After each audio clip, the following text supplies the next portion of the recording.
Yo, what's good? Welcome to another episode of the Feed Me, Fuel Me podcast. Darius and Jeff coming to you with Jason Archer, the founder of HardWodder, and co-owner of CrossFit North Phoenix. Yes, sir. Welcome to the show, man. Hey, man, I'm stoked to be here. I had you up last week, man. It's exciting getting to plug into your crew, meet all your people. Yeah, man. Yeah, I'm excited, bro. Last week's conversation was super fun. That episode dropped last week. So really appreciate you being on the show with us. When I walked into your studio, I had no idea. I found out so much about you inside of the first 5 minutes. Number one, I don't know if that's a good thing. Your comic book collection is as solid as I've ever seen. Yeah. How long you been collecting? I started when I was a kid, and I was picking up those G.I. Joe comics from Marvel, and reading them with my friends at school and that sort of thing. But then I didn't really come up with much money, so I was saving lunch money to buy comics until I got too hungry to not save lunch money to buy comics. And so I was sort of in and out as a young man. But then about 6 or 7 years ago, I guess about 7 years ago now, the wife and I, we were on a trip out to Oregon to see one of her friends get married, right? And we just happened to stumble into this comic book shop in Bend, and I got the bug. And so I bought some books, and since 2011, I've been going pretty hard in the paint with the comics, man. And my bank account's been telling the story for sure. Yeah. Are you just a collector from a certain point forward, or are you like a comic book investor? Like you're going out and you're seeking like premium, like Death of Superman originals and stuff like that? Yeah. Anytime I can buy something that I feel is an asset, my eyes are open. So here's one of the ways I justify it, right? Okay. So you saw those books. You saw maybe 20% of the collection. And, to clarify, his 20% is no shit from like a damn wall. near ceiling to the floor. Damn. And out like a whole 3 feet from the wall. Yeah. Boxes and boxes of comics. So like if that's 20%. Yeah, that's 20%, and it's scattered between 2 countries. Okay. My wife is Canadian, so at one point I was planning to move that way. Yeah. Okay. I took like part of the collection up there. So, did you spend a winter up there and then change your mind? I've spent several. Yeah, definitely. It's no bueno. Yeah. Don't recommend it. But so for me, and we talked about this a little bit, is I'm all about creating an asset, right? And so one of the ways I justify it, and like I said, when my bank account hurts, is like at some point in the future, I'll be able to sell these assets off, right? I'll be able to sell these books off. And maybe I won't get all my money out of all of them. Yeah. In fact, most comics are going to be worthless, but there's going to be 2 or 3 gems in there that'll at least get me back to even with inflation. Right. So from an asset standpoint, I'm holding on a lot of books, like a lot of Walking Dead, for example. They're really valuable, stuff like that. I didn't know that was a comic series. Yeah. Well, that's how it started. Okay. In 03. Oh, I didn't know that. Yeah, the first issue is like $2,500 for like a $3 comic. Really? Yeah. Wow. Yeah, one sold for $10,000 at auction. I mean, there's just crazy numbers. Well, I mean, and that whole comic book conversation is what really sparked my interest in who you are as a serial entrepreneur. Yeah. You come from Atlanta. You've been here, there, and everywhere, to include Canada, but coast to coast, north and south. But what really drove your interest in learning business? It's a good story. And just to be clear to all the people back in GA, I grew up in Athens, actually, so I was about an hour east of Atlanta. So UGA territory, I got to give them the plug. So, I bleed red and black and the whole nine. I haven't switched teams. There's no Georgia Tech happening here, just in case anybody's watching. But my uncle was a pretty successful dude. Like, man, he killed it. Let's just be honest. Yeah. And I come from one of these families where one side of the family had little. We're talking trailers and old houses, and the other side of the family was pretty well off. Yeah. And my family we were just kind of in the middle. Sure. My dad had some opportunity at business, but he didn't really capitalize on it the way his brother did. Okay. His brother actually built a fairly large rent-to-own company, based it in South Carolina. It was called South Carolina Rents, and he sold it for Rentway for I think $40 million. So he made a chunk of change, and then he came out here. And to reward everyone who helped him build like he reinvested and started a new company based in the Scottsdale Air Park. Okay. And so the people who helped him get there, he wanted to help bring them up as well. And so I saw his movement and his mobility from, rural Georgia. Parents were farmers, dad owned a small sheet metal company kind of a thing, to multi-million-dollar homes in Paradise Valley. And I wanted to know how that happened. Yeah. Right. Because it wasn't happening in my house. Right. So I wanted to do anything I could to get close to that. And so as opportunity came, I didn't really know him. But as opportunity came after college, I went into his company as just a delivery driver. Okay. Excuse me. And I just took any opportunity I could. So I started in the Carolinas, and I moved probably 10 or 12 times in the span of 3 years, just taking job after job after job after job. Okay. And then ultimately going up into the Virginia area as like a market manager and having multiple stores and managing multiple employees. And then ultimately taking another promotion and coming out doing audit work on the West Coast, where I spent time in Southern California, Washington State, and New Mexico. And in all of those different roles, because I started at the bottom, went all the way up to home office, and then into IT, like I saw how everything played out, and I saw the relationships, and then I saw all the bad decisions and the good decisions. Okay, right. But what it did was it told me that it was possible. Because when I was a kid, I literally grew up on the wrong side of the tracks. Like literally. Yeah. Tiny little cracker box of a house in a field on the back side of a railroad track in Georgia. Oh, man. That's one of the houses I spent a lot of my youth in, right? Yeah. I didn't think it was possible. I woke up, I looked around, I saw a field, I saw trailers, and I saw, you had no exposure to the other side. That's right. Yeah. That's right. So that kind of gave me that desire, and I think there's also this idea, as a young male child, you want to do better than your father. Yeah. Or at least that was kind of how I looked at it. And not that I wanted to compete with him, but that someday I wanted to be able to have enough to take care of them. Right. Yeah. Yeah.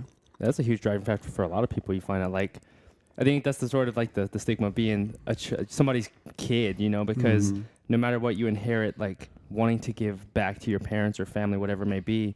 So we go through life, and I know I'll speak for myself. It's like, it's that same financial like passion. It's like, I want to help my parents and give them the life that they gave me and give them back more than they gave to me. So it's that fine line. It's a tough struggle to get to, but outside of like the mentorship from your grandfather, correct? It was my uncle. Your uncle, excuse me. Yeah. Your uncle. Was there anybody else that you had along the lines as you're going through the journey, like to help you? Like, was it books? Mentors? Who'd you have? Yeah. Oh yeah. I mean, my journey really didn't start until I plugged into some local events, right? So my journey with money started earlier. But my journey with personal development came a little bit later. Okay. So the money piece, I have to give all the credit in the world to a local guy, Robert Kiyosaki. Oh, yeah. I've read pretty much all of his books. I've been to a couple of his events. And he sort of turned me on to this idea of how you should think about money. Okay. Right? Like, in my house, money was always something that other people had. Right. We don't have that here. Sorry, you need to go next door. Yeah. Like other people had it, and I just knew we needed it, or we wanted it, or we didn't have enough of it. But I never knew what it represented or how to create it. And then reading his first book, going all the way back to Rich Dad Poor Dad, and then all the other sequence of books follow. He gave me that mindset of how to think about how to create money. Like it's something that's the result of something else. Right. It's not just this physical thing in a fixed amount that only certain people have. And so when I understood that, it was very easy to see, okay, the habits that I'm creating in my life are not conducive to creating assets. Like if you buy a car and you finance it, okay, you've created a liability. Right. But if I buy the same car, let's say, for example, you want a $50,000 SUV, right? Okay, well, I could buy that, or I could buy a $50,000, condo in Glendale and get cash flow from that, and then turn around and use the cash flow to pay for the car. Right. And that way I don't have to pay for it. My tenant's paying for not only the property, but also my SUV. Yeah, your assets covering that liability. Exactly. And so when that switch flipped, it's like, oh man, it's how many different ways can we figure out how to create assets? And so it just kind of snowballed from there. Okay. So the origin of HardWodder is particularly interesting to me because we met as I was starting my CrossFit journey, and HardWodder was just an apparel company at the time. And like I was telling you off the mic, it's not necessarily a rebranding of the company. I mean, your entire mission has changed.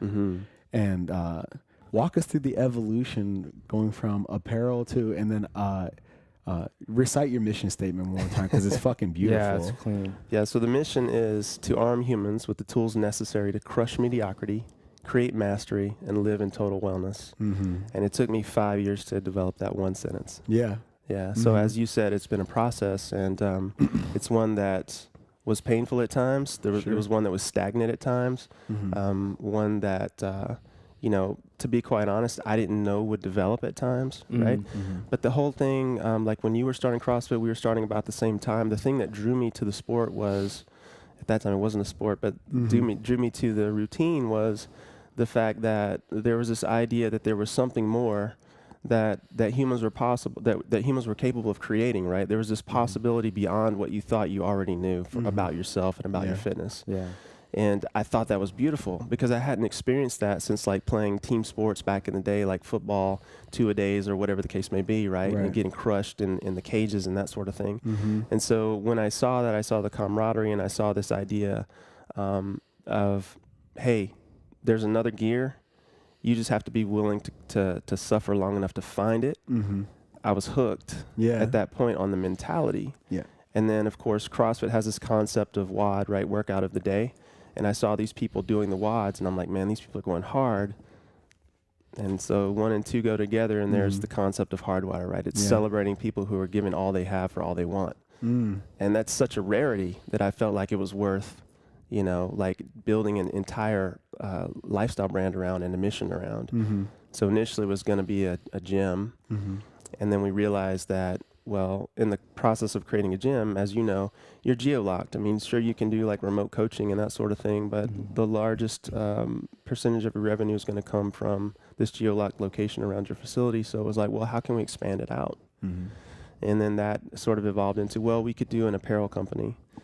And didn't know anything about it, you know, didn't know anything about design or clothing or fabrics or any of the rest of it or what went into it. And so we spent a lot of money just making mistakes. Mistake after mistake after mistake. And learning lessons. Yeah, exactly. Valuable. There are no mistakes. That's right. I was paying my tuition, man. I was paying my tuition to the School of Hard Knocks. I wish more people looked at it that way, though. That's what it is. Because, you know, eventually, along the way, sorry to cut you off, but it's so easy to get wrapped into that mentality that, yeah, you're just pissing away money trying to figure it out because it's not necessarily, it's a skill that needs to be learned, honed, and developed, you know. But if you let the adversity supersede that investment, typically that happens right before the breakthrough. Yeah, for sure. I think you spoke to this several times, but there's this idea that, you know, every experience has a value and every emotion is valuable. As long as the emotion is not driving you, but you're driving the emotion, right?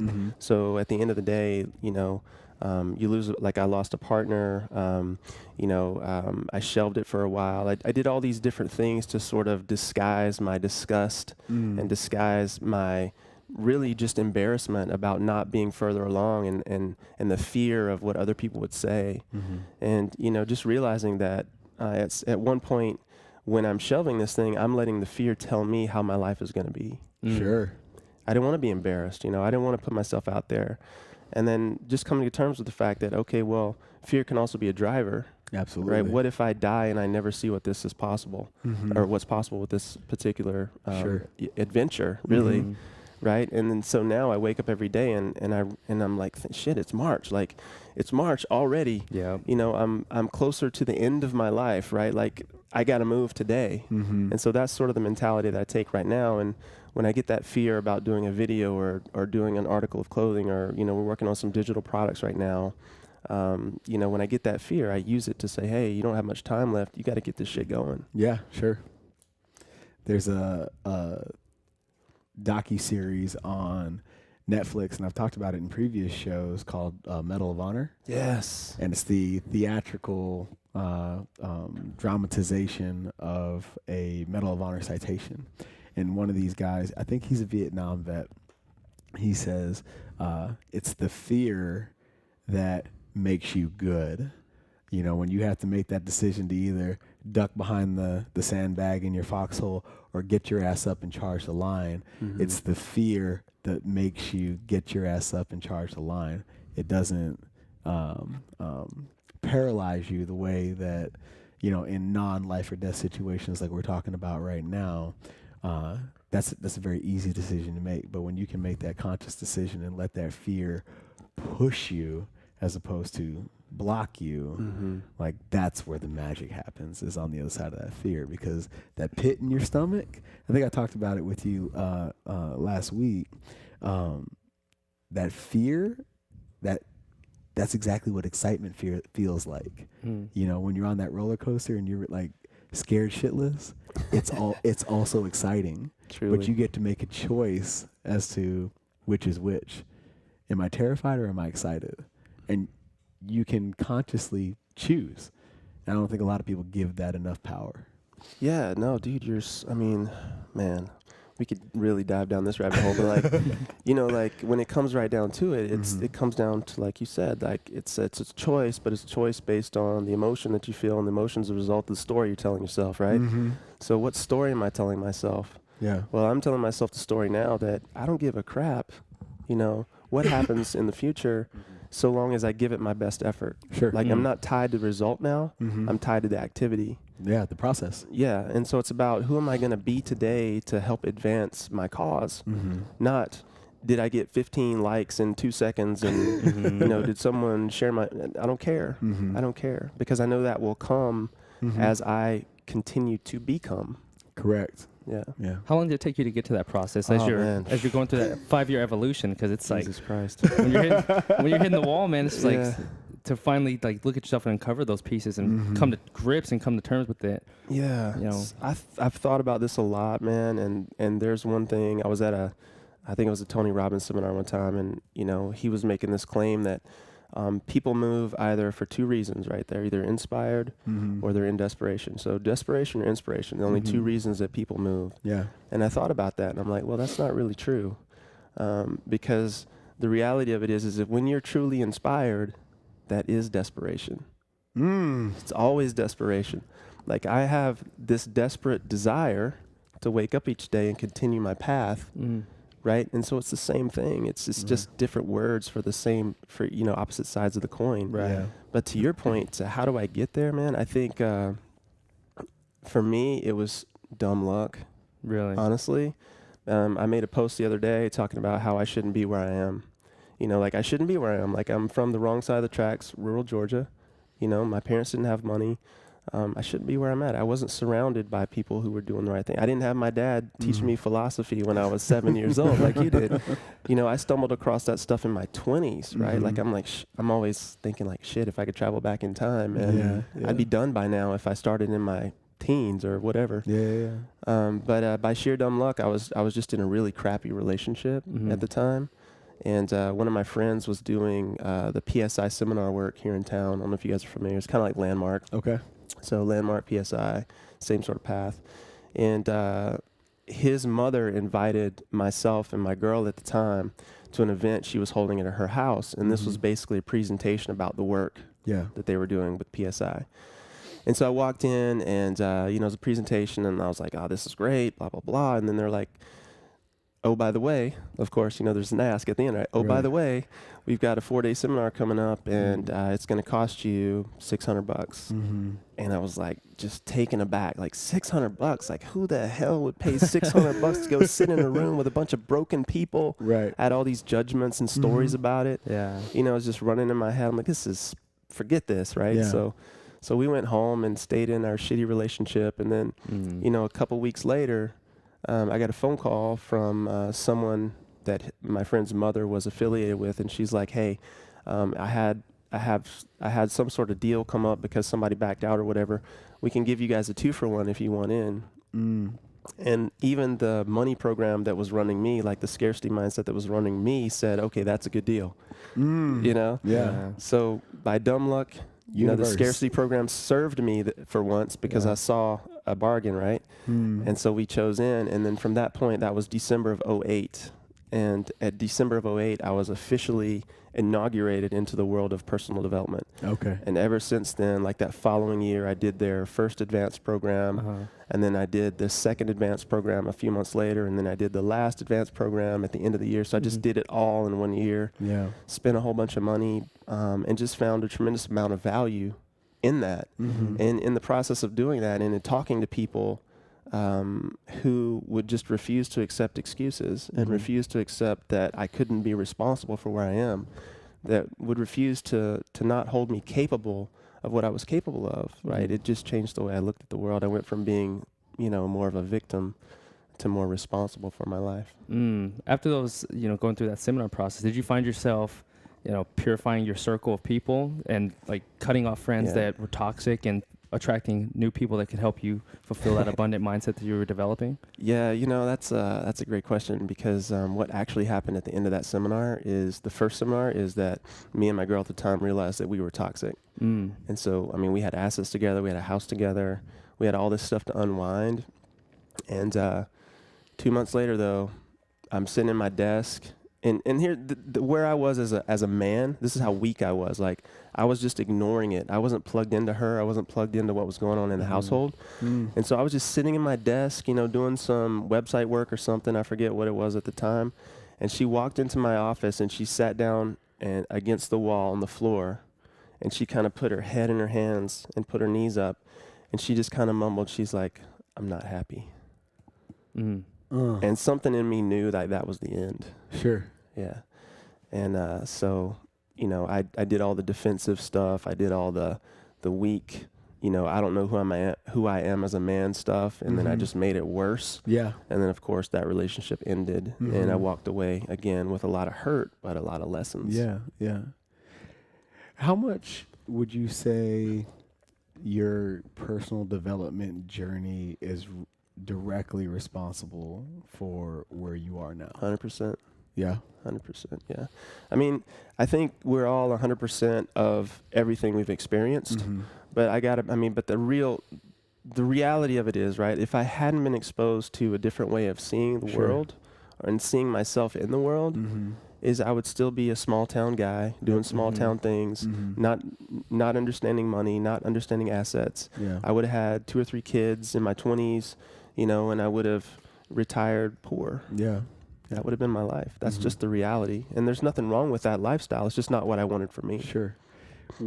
How did you come to grips with the acceptance of conflicting beliefs that were also true? Conflicting beliefs that were also true. So, like, give me an example of what you mean by that. So, like the way you look at money. Oh, okay. So the way I look at money as it being scarcity versus abundance. Yeah. Yeah. Like that's a very challenging switch to flip. Yeah. If you're like dug in on scarcity and then becoming exposed to abundance, it's like, holy fuck. Like, how does that work? Yeah, it's interesting. It's a good question, because I don't think those two things can coexist. So I think you have to let go of one to be in the other, and vice versa. Like, it's like this idea of, like, once the curtain's pulled back and you see the Wizard of Oz, okay, game over. Like, I got what's going on in the movie. Like, I don't even need to see anymore. Right? So, like, when someone rips your head off and says, "Hey, have a dose of awareness, dumbass," you can't give it back. Yeah. You can't unsee it. You can't unsee it. Sure. So it's like, okay, well, there's this whole other world over here where, like, I have a problem, raising $50. This guy over here's got a problem, raising 5,000. This guy over here's got a problem raising 5 million.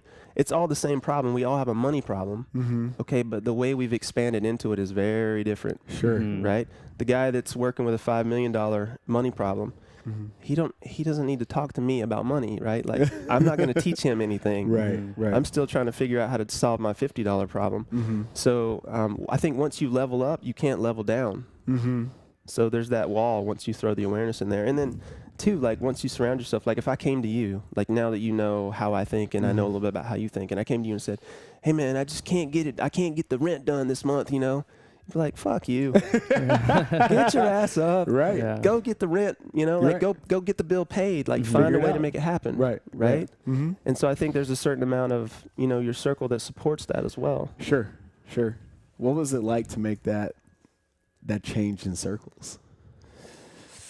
Was that a very easy decision to cut bait and move on, or did you have some folks that had a foothold in your life that? Yeah. So for me, and this is something that my wife is teaching me lots of lessons about. Okay. Relationships, right?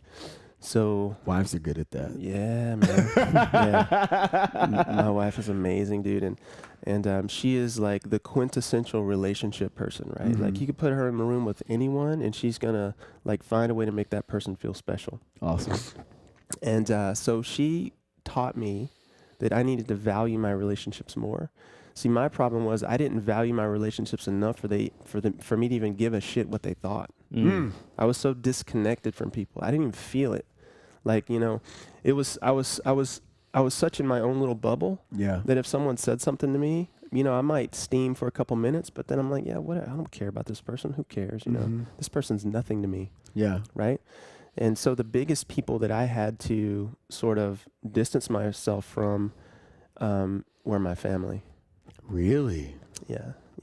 Because my immediate family carries that mindset. Mm-hmm. And this doesn't mean that I don't love them. This doesn't mean that I don't care for them. This doesn't mean that I don't want to spend time with them. Sure. But it means that, the people who impact you the most, right? And you have to do something about it. Yeah. Just because you're blood relatives with someone doesn't give them the right to shit on what you're doing. Sure. Yeah. Right? And I think there's a lot of people who misconstrue the fact that, hey, this is my brother or this is my father or whomever, and they're telling me this thing, but I'm seeing from, as a third party looking at them, like that thing they're telling you is keeping you small. Yeah. So you have to let go. You have to distance that to some degree. Sure.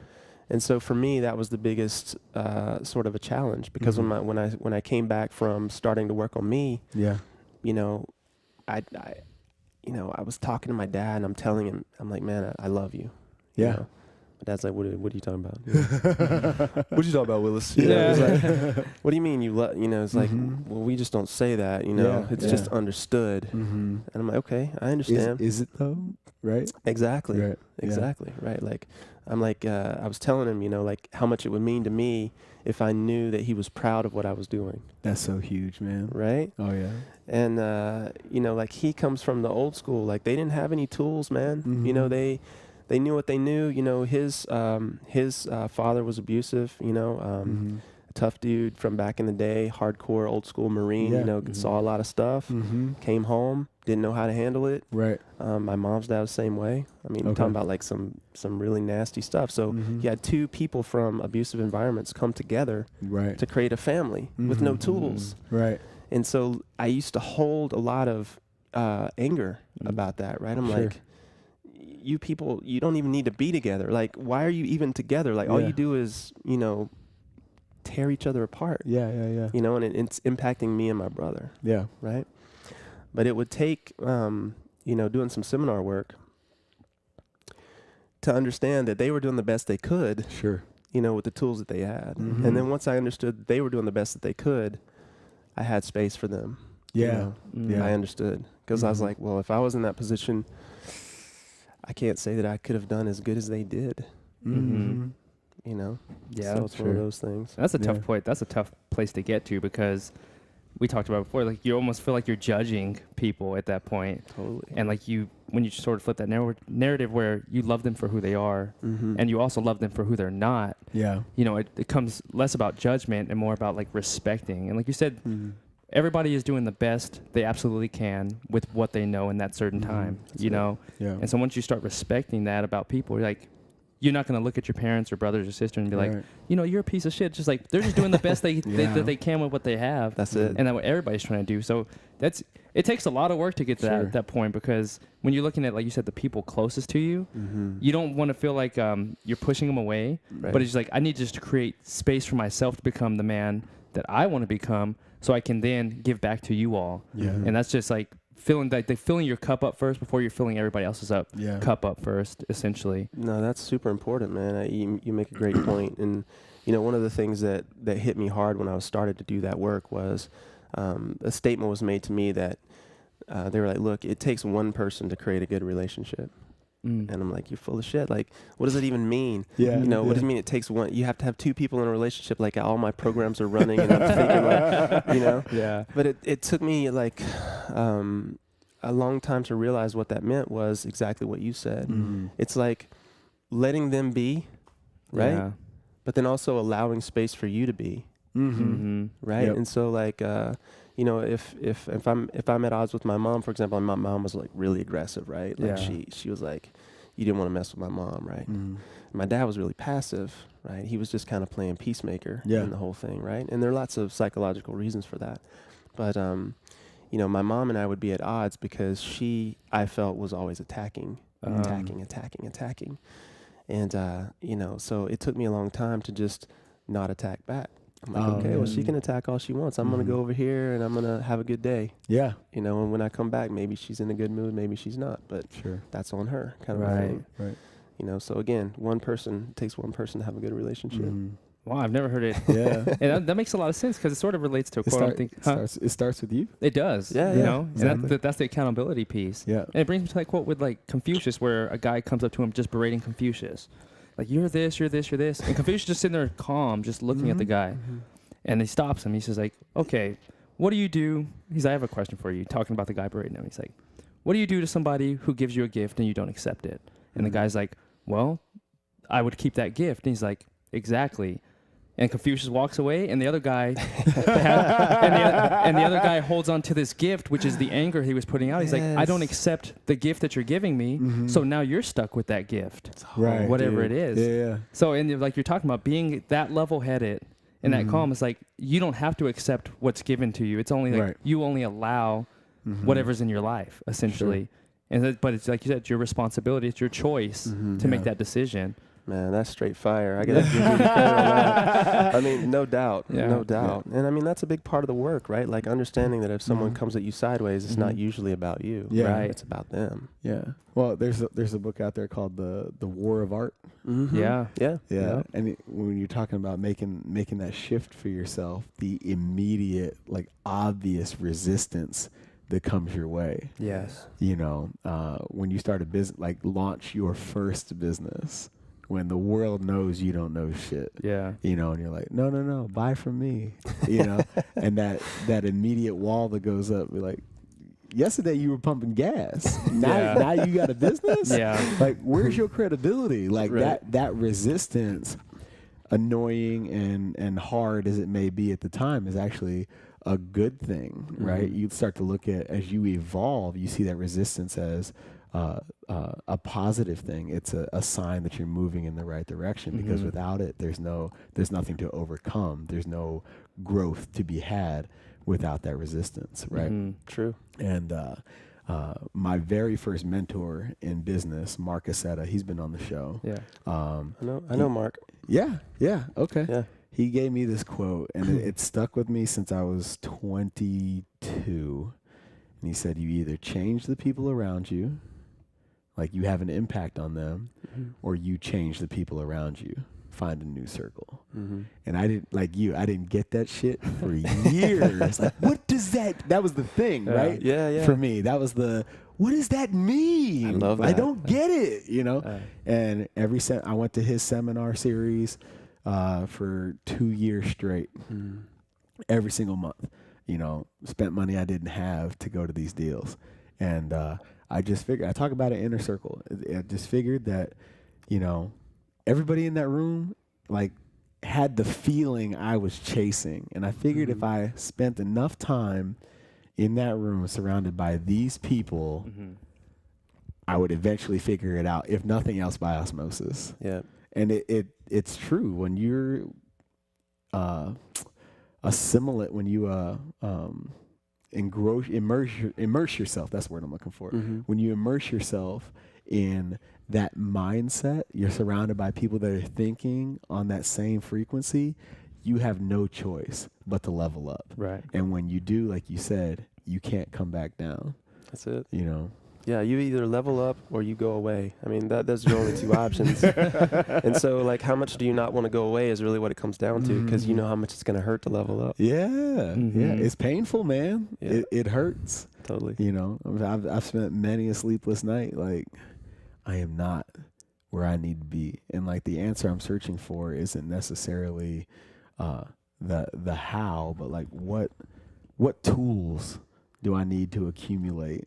What skill do I need to develop to get to that next place? Right. You know. Yeah, they said like the better questions are better than better answers. Like asking yourself the right questions, you know. Sure. And like you're saying, what type of man do I need to become to be like this person that I aspire to be, Robert Kiyosaki, whoever it may be. Right. And that's the tough part to get to, because a lot of times you look in the mirror and you tell yourself the affirmation, I'm a millionaire. Then your brain kicks back to you, you're a bullshitter. You know? Right. Just fighting that narrative. And if you feel like you sort of go through, I found myself go through an identity crisis when I was like going in my early stages of entrepreneurship. Oh, yeah. Where I was like, I'm an entrepreneur. And I was like, you're a damn liar, Jeff. Like, you're sitting here working for this company. But then when I finally took the jump on myself and I'm sitting here in like the middle of the damn ocean trying to figure out how to swim, and I don't know how to swim. Yeah. It's like, what the hell do I need to do to figure this plan out? Build a raft. You know? Or hang on to this dolphin's fin. Swimming to the damn shore. Nah. Yeah, man. So I mean, I know I shouldn't be asking a question. It's your podcast. No, you're but good. No, man. I'm curious, like, how did you reconcile that, though? Like, I think this is tough. Yeah. Like, how did you look at yourself in the mirror and say, I'm a millionaire, or whatever the affirmation was, and then when your brain said, no, you're not, what did you do? Oh, man. It's a process, because it was incongruent for the longest time. And I think I was telling myself, like, I knew where I wanted to be, but I didn't know how to get there. So it took putting myself in situations where my first seminar I ever went to be exposed to entrepreneurship was the Grant Cardone seminar in Mexico. Uncle G. And, yeah. And so it was the one in Cancun when he first started his whole, seminar series and stuff. So I went down there and I was like, okay, I was still working at SAP at the time, which is a software company. Right. And I went down there and I saw people actually my age or even a little bit older achieving what I wanted to achieve. And they weren't lying to themselves. They actually took the risk. I'm like, how did you get to where you got? And asking the questions like, what did it take to put yourself in this position? And it wasn't the good shit that they're talking about on like the Instagram. They're like, I slept on an air mattress in a 200 square foot home, you know, this and this. And I saw like, wow, to get to where they are, they went through extreme adversity. Like, I'm living in comfort, and I'm not stretching my zones. Yeah. So then when I finally start to stretch my zones is when I started getting over that narrative of like, where do you want to be? Okay, I'm lying to myself. What do I need to do now to put myself in a position to where I'm pushing past those limitations of not just saying what I want to be, but actually acting on that? Got it. So, so it sounds like your path was, you just like that old adage of, you're not talking about it, you're being about it. Yeah. You just went to work on taking the next steps. Yeah, exactly right, man. It's like it's like my pops always used to tell us in ball. Like, I played defense, and you always tell my brothers like, you don't run to a tackle, you run through the fucking tackle. Like if you run to them and just hit them, you're getting fucking trucked. But if you run through that obstacle, you're gonna blow them up, right? Right. And it's actually just seeing that obstacle and running through it. And I was just running to a lot of things and just stopping, like, I experienced it. Now let's back out a little bit. So I was letting life essentially truck me because of the stories I told myself. I don't understand money. I see these people achieving fantastic things in life. Well, I'm not smart enough to do that. I don't have enough this. I don't have enough that.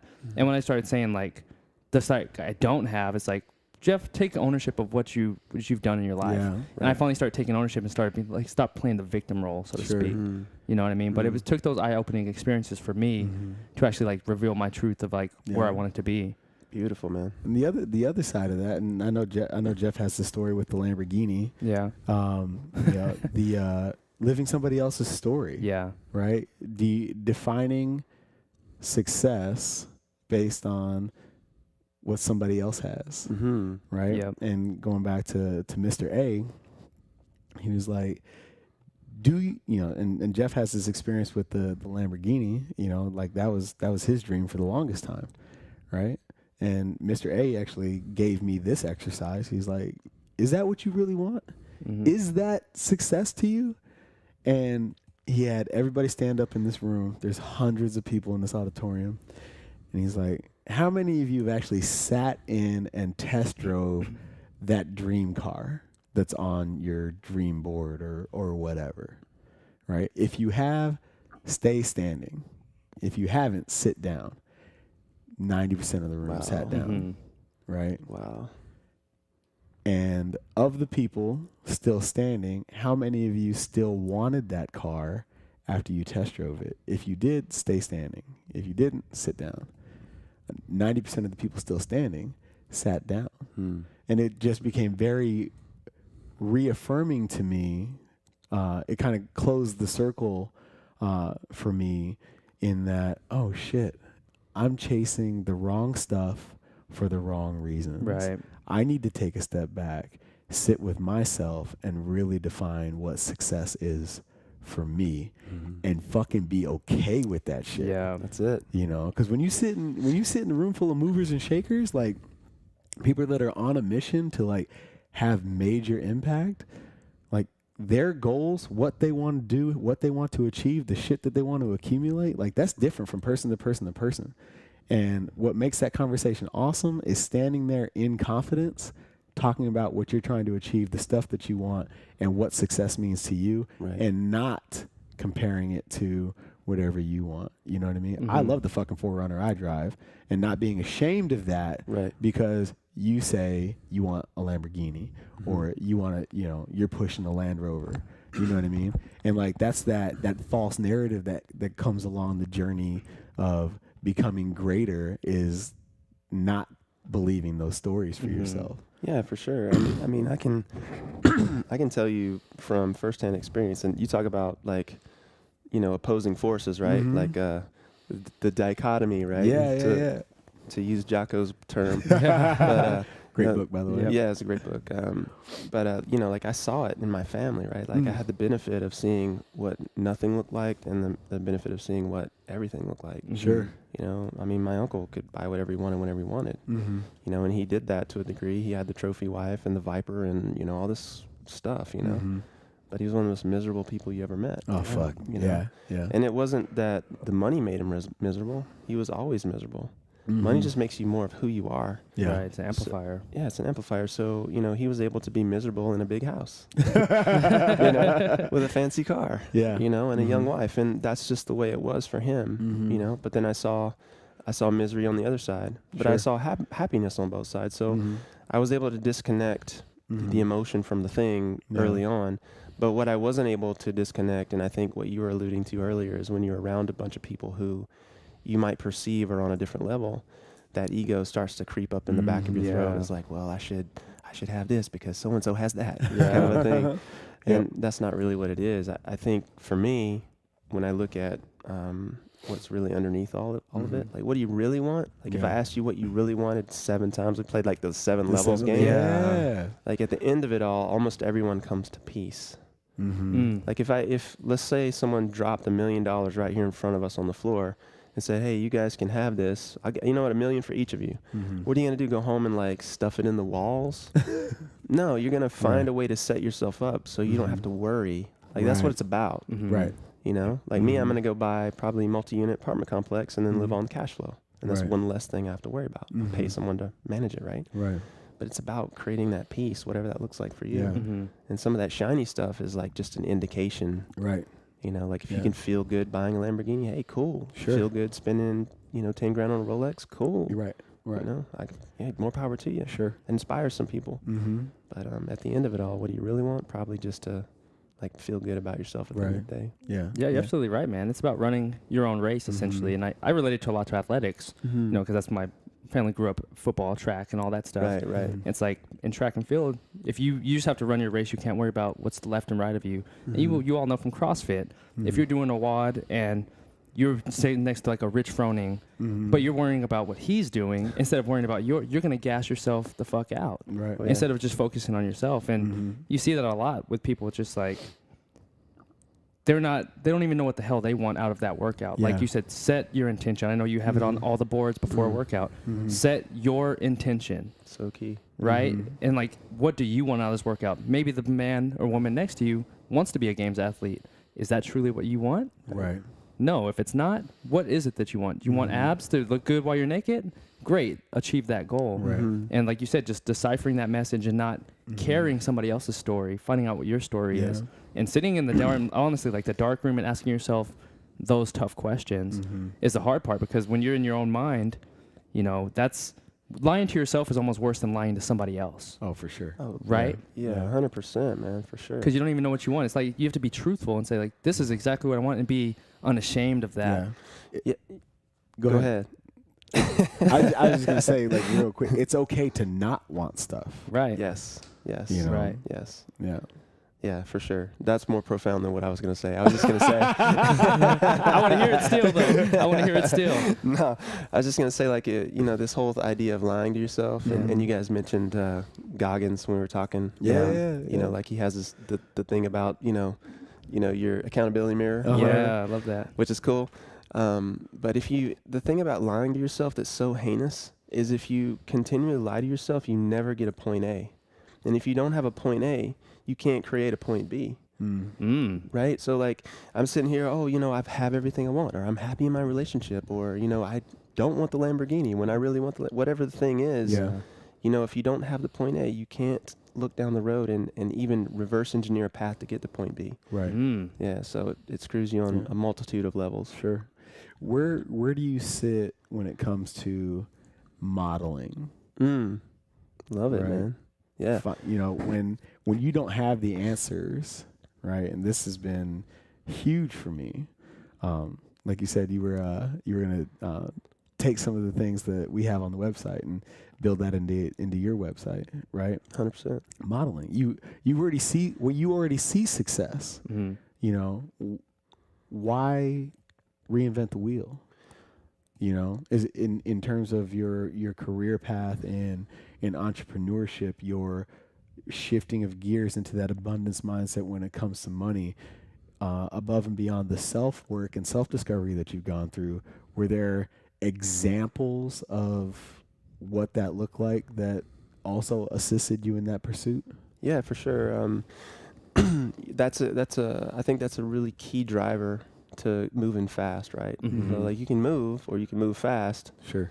You can move fast and effective, like, so when I look at your results in CrossFit, it's undeniable. Like you are on a level that I am not at yet. So I would be foolish not to sit in your company and take advice from you. Like it would be an absolute moronic thing for me to do. You've built a bigger business, you've built a more successful business than I have. So in that genre, I would come in and I would want to sit at your feet and say, hey, show me the ways, Yoda, kind of a thing, right? And along the way, I didn't have people in my life other than my uncle that modeled money. Okay. My uncle modeled making money. Sure. Right? My parents modeled like stick-to-itiveness, right? Because even though they had so many trials and tribulations as a young couple, and they were married when they were 18. And my mom, when they got married, my mom had escaped her house. Like they were hiding in a ditch because her father was on a rampage. Holy fuck. She called my dad, and my dad went and picked them up, her and her mom, and he didn't take her back, right? So they were married when they were 18. And so I look at all the struggle, and I'm like, they modeled what it means to be committed. Because it wasn't easy for them, right, on any level. So on different stages of life, I've had the ability to see, like you modeling a CrossFit gym for me. Robert Kiyosaki models real estate for me. My parents model, consistency and commitment for me. My mentors model, overcoming fears for me, right? And I look at that and I say, okay, what is the lesson that applies to me in this particular moment? It doesn't necessarily come from one particular person, but from an amalgamation of all the people, like this imaginary mastermind that I have in my head. Like, oh, what would so-and-so do here? Oh, well, I'm going to try that thing. Sure. Speaking of modeling, I know you're huge into comic books. Yeah. If you had one superhero, who would you model yourself after? Ooh, that's a tough one. That's not even about a superpower. That's a character thing. It is. It totally is. Yeah. Totally is. Yeah. I mean, character-wise, it's hard to beat a Superman as vanilla as he's portrayed in the comics. But I think character for me would be huge. I mean, like just imagine like you have a superpower and you're forced into a position where you can't use it, because you need to hide and you need to have restraint. You have power, but you have to have restraint. I think that's one of the toughest balances in the world. Like you have the ability to do something, but hey, got to be balanced with what should be done in the moment. So it'd have to be character-wise around that. Yeah. Fun-wise, it'd be awesome to pop some claws and rip somebody's neck off. Yeah. I love that, man. Awesome, yeah, that's legit. For sure. So when it comes to what's next, what's next for HardWodder? HardWodder. So what we're doing right now is we've begun the process of creating digital products. Okay. So like we talked about earlier, having a greater reach. So we've developed the model around the triad that we use, which is the mental, physical, and spiritual. And within each one of those vertices of the triangle, there are 3 more elements that we're looking at. Okay. And so the programs are going to be based upon, like when we talked about fitness, it's not just about fitness. It's about, how that relates to your growth as a person and your connection to the people around you. So I think fitness is like the classic sort of test tube for real life. And so what we want to do is bring people on a journey. Hey, maybe you've never been exposed to personal development before, and you were like me, you didn't have $600 to go. So here's a program that's going to open a door. Yeah. Right. And then once you finish that one, here's another program that's going to take you a step further and open another door. And then ultimately move that into paid products, subscription products. Yep. And then at the end of the month, we're doing an event in Sedona called Amplify 2019. Nice. And we're just taking a small group of 10 people. We've rented a 5,500 square foot facility. And we're going to basically, it's an all-inclusive retreat where we're going to basically take people through 3 days. Okay. The first day is just about awakening to what's possible. The second day is about creating that awareness. Like we talked about, once you have that, you can't go back. Yeah. And then the third day is about living into that. Yeah. Right? So many people have values, but they don't live into them. And so fortunately with the team that I'm working with right now, we've had good luck with living into the values that we stated that we wanted to live into. Massive. Holy That's shit. Huge, dude. Yeah, for sure. Come a long way from just T-shirts and gym shorts, bro. I hope so. No, you definitely moved the needle, man. And it's what's cool for me in watching your evolution is that I didn't get to see your evolution. I had my head down so deep building CrossFit PHX once we parted ways, and I didn't get to see the in-between from T-shirts to HardWodder Radio and everything that's coming along with that.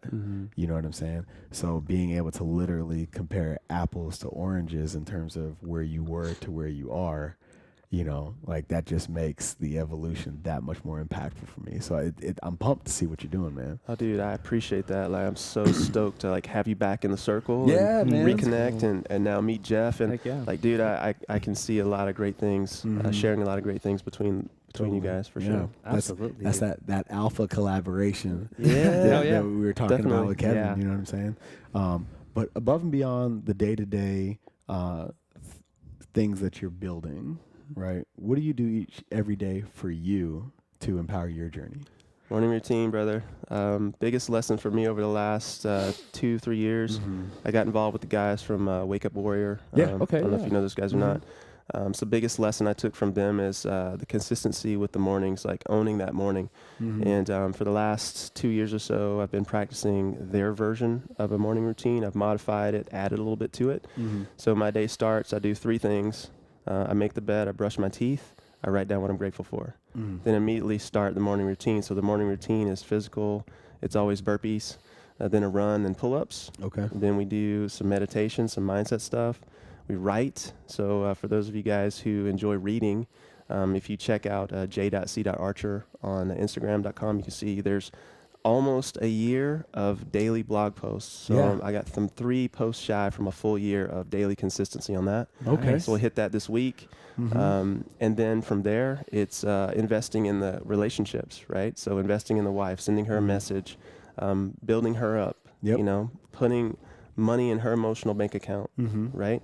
And then documenting my journey, like taking some notes in the journal and, and notating the lessons. Hell yeah. So every day starts that way. And I don't do anything until that's done. Yeah.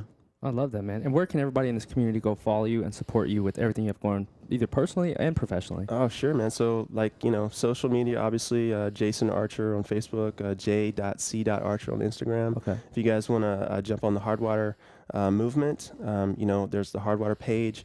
We have the HardWodder 1 private Facebook group. If you guys do a search, I'm happy to add anyone who's watching this because I know we'll be vibing on the same, wavelength. And that group is just symbolizing, the HardWodder 1 symbolizes the unity between mind, body, and spirit. So we talk about all. It's not just about how much you're deadlifting today. It's more about what's happening in your life. Sure. And then so those are the primaries. And of course, if you want to reach out and message me, if you've got something important you want to talk about or collaborate on, I'm always available. Dope. And then where can they also find the retreat and the digital courses in the future? Thanks for reminding me. Yeah. So just hit. Is that full? Yeah. You got spots? No, it's open. Yeah. Ooh. We got 10 spots. So it's join.hardwodder1.com. Okay. Cool. Join.hardwodder1.com will take you to the landing page, and you can sign up from there. Dope. Beautiful. Yeah. Guys, everybody out there in the Feed Me, Feel Me tribe, support everything that Jason and HardWodder is building. It is a movement. I was there in the beginning, and I see where you're at now. And you are creating waves, my man. Yeah. Get out there and support everything that he has going on. Appreciate you taking the time to make your way down here to be on the show. Dude, I loved every minute of it. Yeah. Love what you guys are doing. You guys have one of the best podcasts going. Thank you, Thank you, brother. Appreciate you. Absolutely. Keep pimping that thing. Yeah, definitely. for sure. Thank you. And until next time, guys, feed me, fuel me.